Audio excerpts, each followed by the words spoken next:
On poursuit donc notre paragraphe. On va passer à paragraphe 2, densité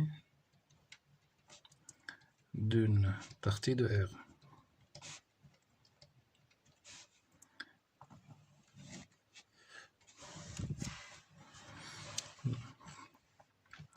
On a vu donc la notion de partie entière dans la première partie de ce paragraphe. On va l'utiliser pour démontrer que certaines parties de R sont denses. On doit donc tout d'abord définir la notion de densité. Donc, définition 3, soit A, donc une partie de R. On dit que A est dense dans R si A vérifie la propriété suivante, quel que soit donc X strictement inférieur à Y appartenant à R, il existe un élément de A, petit a, qui est tel que A est entre Y et X strictement.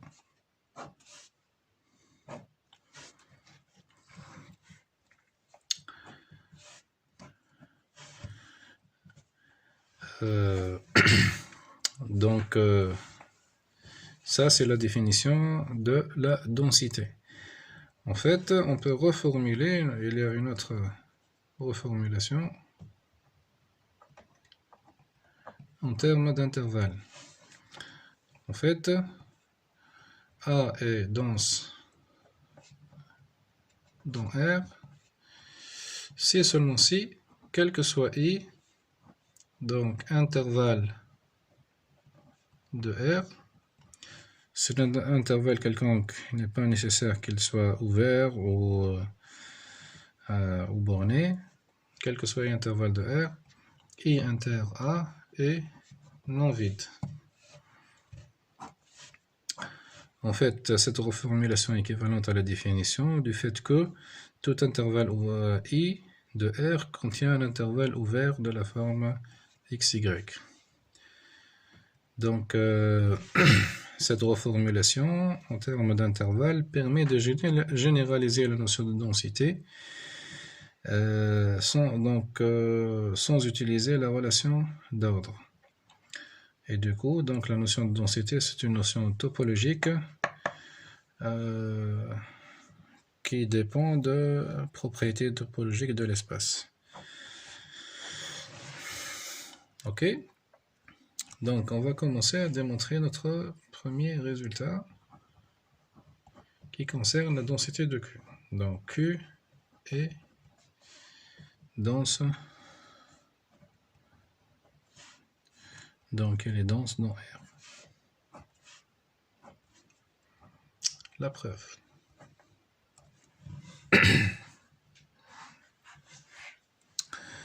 Donc, on va prendre soit X strictement inférieur à R, Y appartenant à R, montrant que il existe un R0 rationnel tel que R0 est entre X et Y strictement.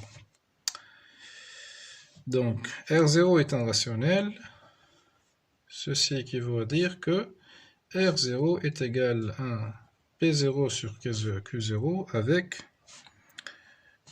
le couple P0-Q0 appartenant, donc P0 c'est un entier relatif et Q0 c'est un entier naturel non nul. Donc, on cherche un R0 appartenant à Q, X et R0 entre X et Y, ceci équivaut à dire que P0 sur Q0 est entre X et Y strictement. Et donc, ceci équivaut à dire que Q0 fois X est strictement inférieur à P0, inférieur à Q0 fois Y. Donc, on cherche un entier dans Z entre Q0, Y, Q0, X. Donc, ceci est possible dans P0 existe si et seulement si la distance Q0, Y moins Q0x, donc doit être strictement supérieur à 1. Il faut que l'intervalle dans Q0x, Q0y soit de largeur supérieure à strictement 1. Donc ceci qui veut dire que Q0 y moins x est strictement supérieur à 1. Et du coup, Q0 doit être supérieur strictement à 1 sur y moins x. Donc, peut-on trouver un Q0 strictement supérieur à 1 moins y moins x? Ceci est possible grâce à la partie entière, car il suffit de prendre,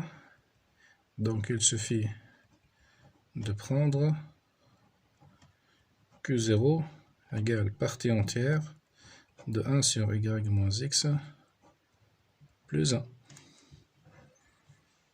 Donc, cet entier est strictement supérieur à 1 sur y moins x.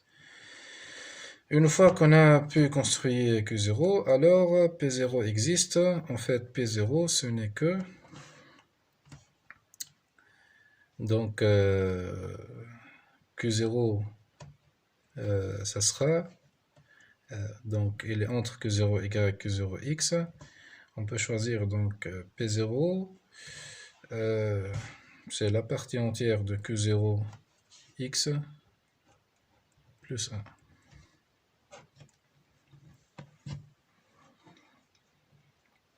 Donc voici, pour tout x et y, on a trouvé un Q0, c'est partie entière de 1 sur y moins x plus 1. P0, c'est partie entière de Q0x plus 1.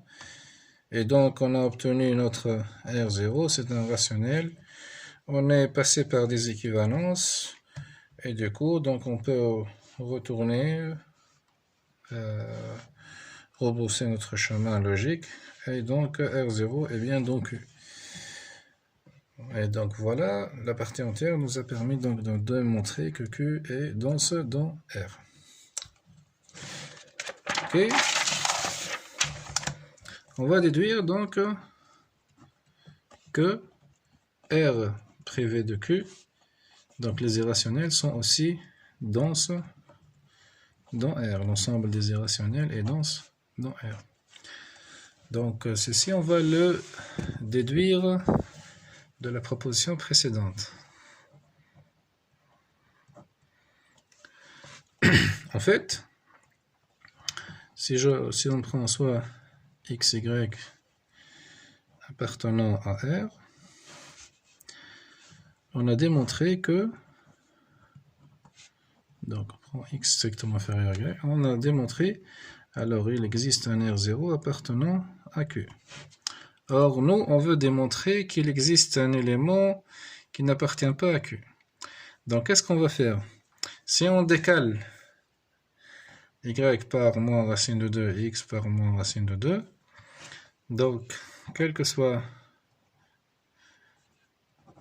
Donc, il existe un R0 appartenant à Q, tel que x moins racine de 2 est inférieur à R0, est inférieur strictement à R0 moins racine de 2. Ça appartient à Q. On a utilisé donc ici la densité de Q. Donc ça, c'est notre réel, et ça, c'est le deuxième réel, le grand Y. Ainsi, ceci implique que x strictement inférieur à racine de 2, R0 plus racine de 2, strictement inférieur à Y. Donc, qu'est-ce qu'on a obtenu? Quel que soit x, y appartenant à R, x strictement inférieur à Y, il existe donc un R0 appartenant à Q, tel que x strictement inférieur à R0 plus racine de 2, strictement inférieur à Y. Or, R0 plus racine de 2, racine de 2 n'appartient pas à Q, et donc R0 plus racine de 2 n'appartient pas à Q. La somme d'un rationnel et d'un irrationnel, on a démontré que racine de 2 n'appartient pas à Q dans ce chapitre, donc leur somme n'appartient pas à Q. Car sinon, si leur somme appartient à Q, donc sinon, R0 plus racine de 2 est égal en R1 qui appartient à Q. Et du coup, on va obtenir que racine de 2 est égale R1 moins R0. On sait que Q, donc, elle est stable par soustraction. Ça, c'est un rationnel. Et du coup, on va trouver que racine de 2 appartient à Q, ce qui est absurde. Ok. Ainsi, notre élément appartient à R privé de Q. Pour tout x, pour tout y, donc on a trouvé un élément dans R privé de Q qui est entre x et y. Et du coup, on a démontré que R privé de Q est dans R. Ok.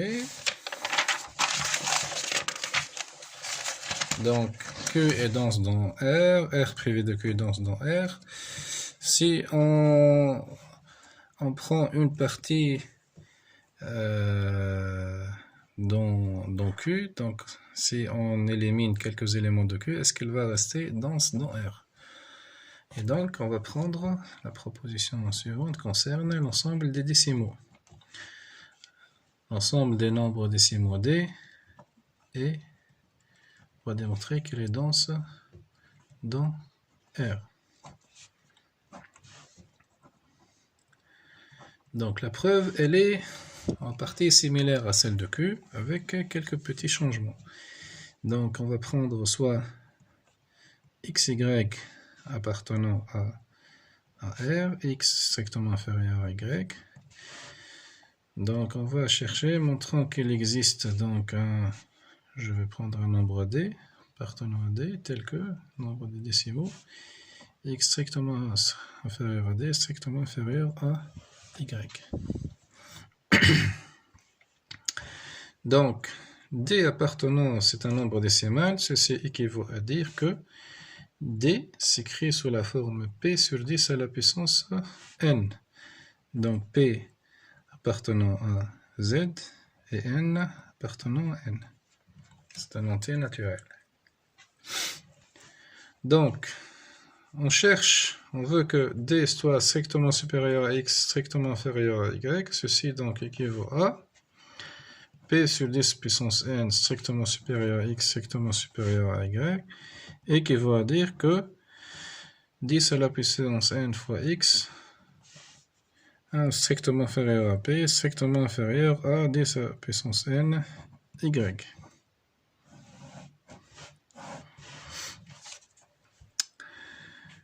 Donc, pour que P existe, si seulement si la distance 10 puissance N, donc de Y moins X, doit être strictement supérieure à 1. Et donc, ceci, c'est seulement si 10 puissance N strictement supérieur à 1 sur Y moins X. Donc, on peut diviser par Y moins X, car Y est strictement supérieur à X. Ok, donc, on utilise la fonction logarithme, elle est croissante. Ça, c'est strictement positif, donc il n'y a pas de problème. Ainsi, N log de 10 est strictement supérieur à ln de 1 sur Y moins X. Et du coup, il faut que N soit strictement supérieur à 1 sur log de 10, c'est positif log de 10, sur fois ln de 1 sur Y moins X. On choisit, donc voilà, on prend N est égal partie entière de 1 sur ln de 10 fois ln de 1 sur Y moins X plus 1. Pour ce N choisi, notre P sera la partie entière de 10 à la puissance nx plus 1. Et du coup, on a pu construire pour tout x et pour tout y notre nombre décimal d qui est égal à p sur 10 à la puissance n. Et donc, il sera dans l'intervalle. On est passé par des équivalences. Et il appartiendra à l'intervalle vers x, y.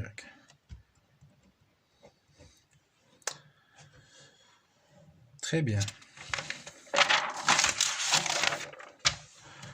La notion donc de densité, elle est une notion centrale en analyse et elle est souvent utilisée pour trouver des suites qui tendent vers certains réels. En fait, je vais donner un théorème qu'on va démontrer dans le chapitre des suites des nombres réels.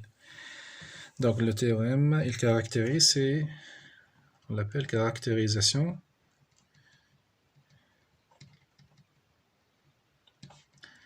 séquentielle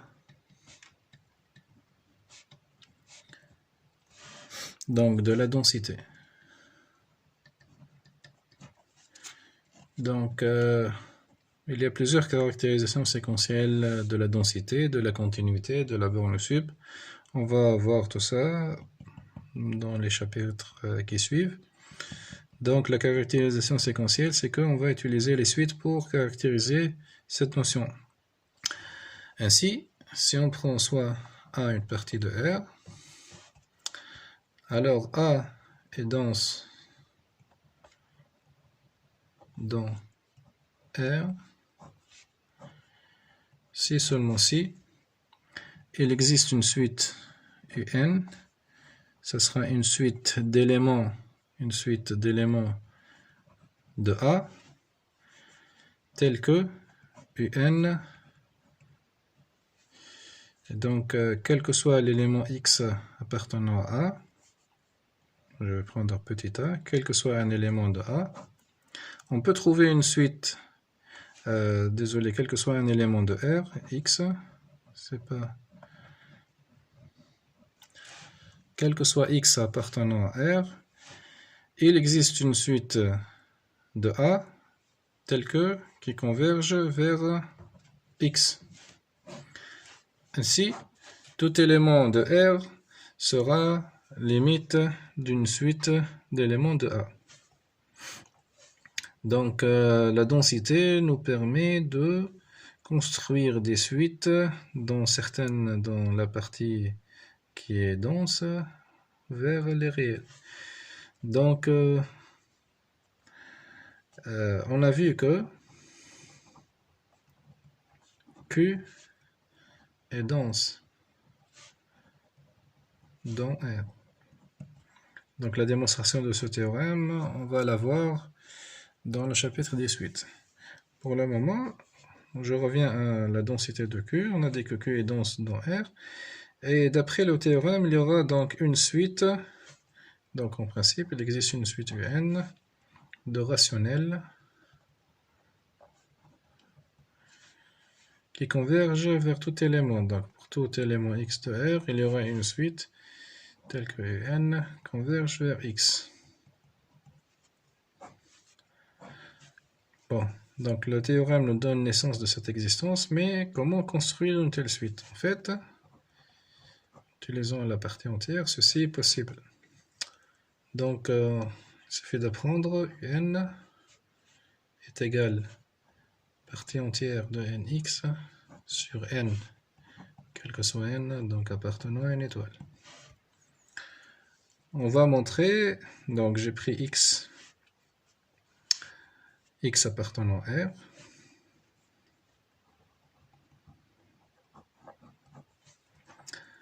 On va montrons que UN converge vers X. En fait,